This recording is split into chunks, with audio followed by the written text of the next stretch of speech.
All right, welcome to another deep dive. We've gotten a ton of requests to cover these crazy LA fires, and I've got to say, it's a pretty scary situation, isn't it? Oh, absolutely. It's definitely got everyone's attention and for good reason, too. Yeah, and I think everyone's looking for some clarity on what's actually going on. So we've Yeah. got this lafires.pdf. It's a big document, lots of info, but we're going to break it down for you, give you the need-to-know stuff, the surprising bits, the stuff that maybe isn't making the headlines, but really should be. Right, yeah. Because there's always more to the story than just those initial reports. So hopefully we can kind of connect the dots for everyone, help them see the bigger picture here. Absolutely. And you know me, I always got to start with the wow factor, right? Yeah. And I think with these fires, the sheer scale of this thing is just unbelievable. Over 36,000 acres burned. That It's massive. it is. It is. I mean, think about it. That's like taking a city, a major city like San Francisco, and just wiping it off the map with fire. It's just, And it's not just about the land itself, right? It's the people. We're talking about over 150,000 people evacuated from their homes. The disruption, the uncertainty, the fear, it's just heartbreaking. it is. And the human cost, that's what really hits home. President Biden's been saying there are still so many people unaccounted for. It's Yeah. just tragic. And then you see those images of the firefighters battling those flames, and it just makes you realize how fierce this fight really is. The Palisades fire, that's the biggest one, right? It's only, what, 8% contained? Yeah, it's a tough one. And those Santa Ana wines, they're notorious for being so dry and strong. They're just whipping these fires up, making them so much harder to control. And then, like, it wasn't bad enough already, bam, this new Kenneth fire explodes practically overnight. It just goes to show you, things can change so fast with these wildfires. Definitely. It's a constant reminder that the danger is far from over. And it really makes you wonder, is this just a bad fire season or is there something bigger going on here? I mean, I know California always has fires, but this feels different, doesn't it? Well, you're right to be concerned. There are definitely some underlying factors here that are creating this perfect storm. First, you've got this severe drought that's been gripping California. And then on top of that, you had a really, really dry winter in Southern California. And winter is usually when they get most of their rain, right? Yeah, that's the rainy season. So it's like a double whammy.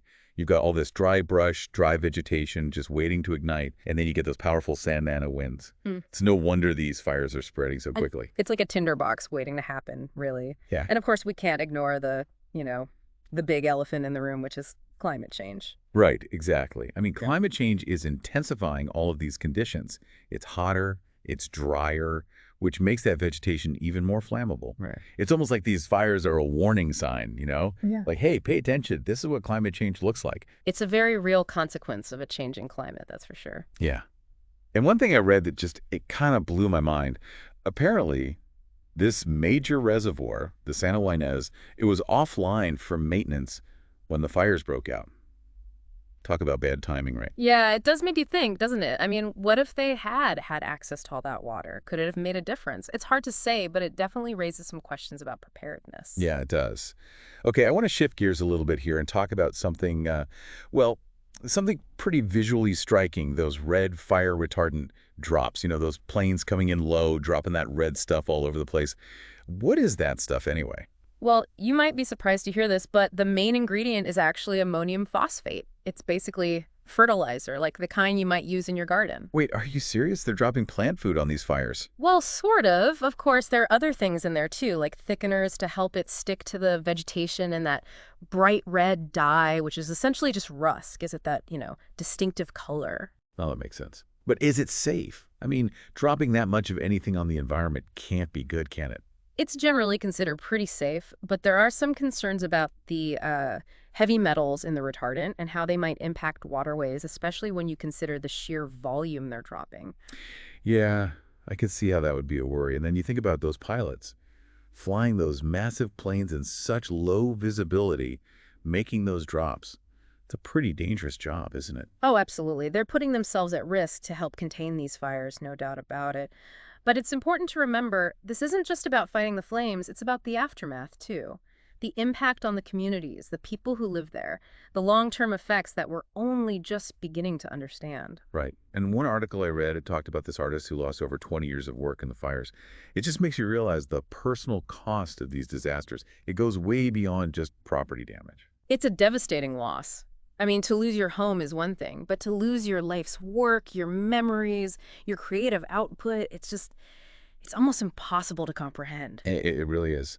And I know we've only just scratched the surface here. There's so much more to talk about. The impact on people's lives, the economy, the environment. It's all connected, isn't it? Oh, absolutely. And we'll delve deeper into all of that in the next part of our deep dive.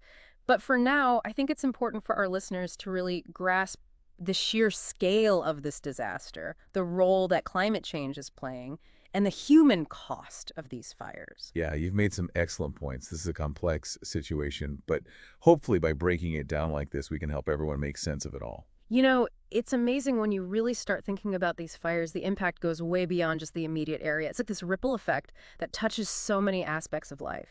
Yeah, it's true. It's like one thing leads to another, and suddenly you've got all these consequences you didn't even think about at first, like the insurance situation, for example. Right.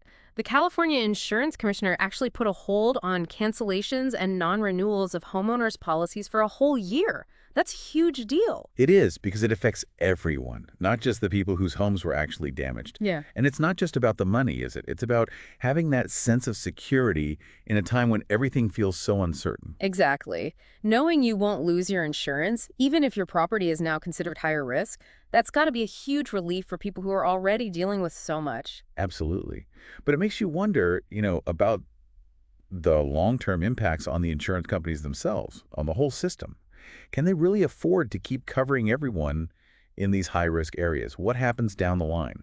It's a really good question. It's like we focus on the immediate costs, the damage from the fires, but the long-term economic fallout, that could be even more significant. And it's not just insurance, right?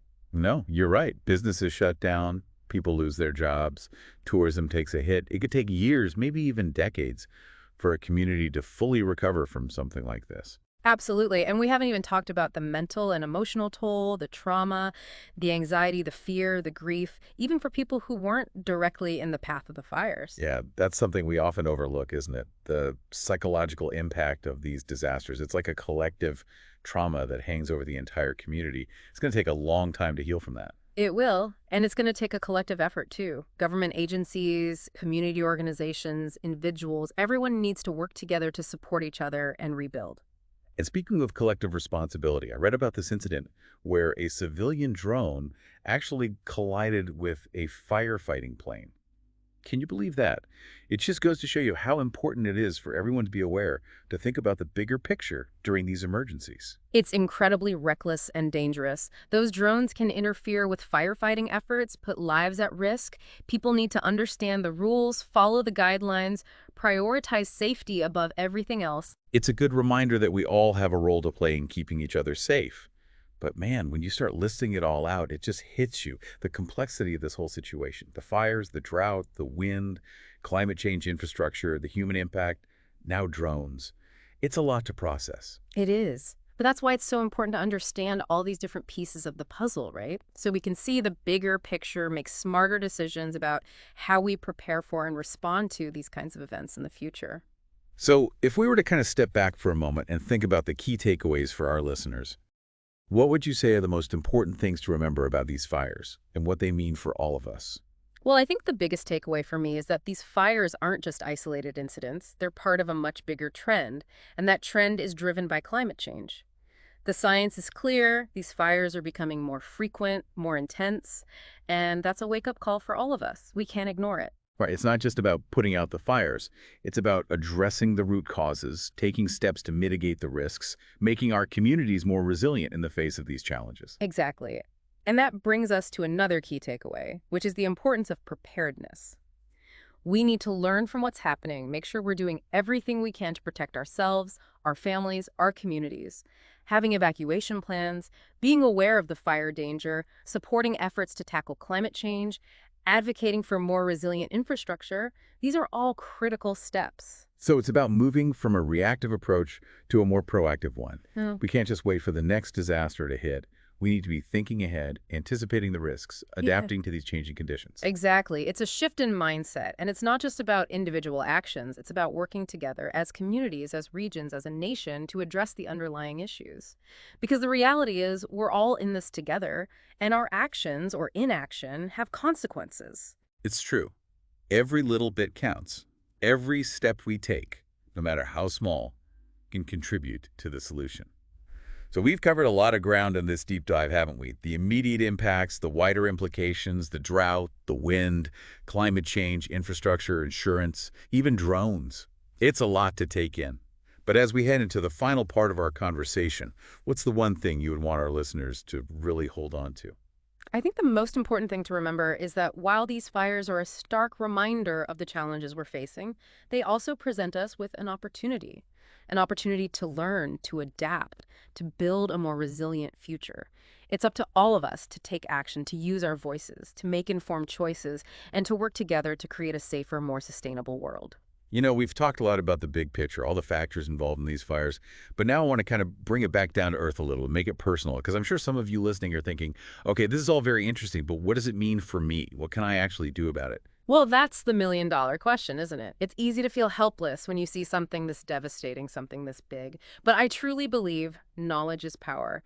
And the more you understand about what's going on, the more empowered you are to take action. Right. So, okay, we've got the knowledge now. What's next? What are some actual concrete steps that our listeners can take? Well, first and foremost, stay informed. Keep learning about wildfires, about the risks, the science behind them, how they're changing, how they might impact your community specifically. Because the more you know, the better equipped you'll be to make informed decisions. Yeah, that's a good point. We can't just ignore it and hope it goes away, can we? So, step one, stay informed. What else? Don't be afraid to use your voice. Advocate for change. Support policies that address climate change, that promote responsible land management, that prioritize resilient infrastructure.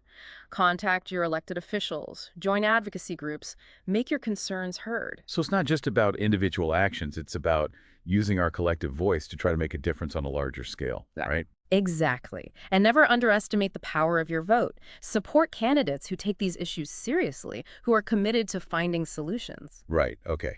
So we've got the big picture stuff. What about closer to home? What can people do in their own lives, in their own backyards to make a difference? Absolutely. Start by looking at your own carbon footprint. Are there ways you can cut back on energy use? Switch to more sustainable transportation options. Make more eco-conscious choices in your daily life. Every little bit helps. I know. Sometimes it feels like, what difference can it make? It's such a huge problem. Yeah. But like you said, every little bit adds up. Right. And don't forget about the power of community. Support organizations that are doing great work on wildfire prevention, recovery efforts. Donate your time, donate your money, whatever you can. It all makes a difference. It's about coming together, supporting each other. Right. Realizing we're all in this together. And one very practical thing you can do is make sure your own home is as fire safe as possible. Clear brush away from your house, create defensible space, have an evacuation plan ready to go. These are things you can do right now to protect yourself and your family. That's a good point. Even when we're talking about these big, overwhelming disasters, there are still things we can do as individuals to be prepared, to protect ourselves. That's right. It's not about living in fear. It's about being informed, prepared, and proactive. So as we wrap up this deep dive on the LA fires, we've covered a lot of ground, haven't we? The complexities, the science, the human impact, the long-term implications. But most importantly, I think, we've talked about what you, our listeners, can do to make a difference. These fires are a tragedy, no doubt. But they're also a wake-up call, a reminder of the challenges we're facing in a changing world. But it's not all doom and gloom. It's also an opportunity to learn, to adapt, to build a more resilient future for ourselves and for generations to come. And that's something we can all be a part of. Well said. Thank you so much for joining us on this deep dive. We hope you found it informative, maybe even a little empowering. Stay safe out there, everyone. Stay informed and stay engaged. And we'll see you next time on The Deep Dive.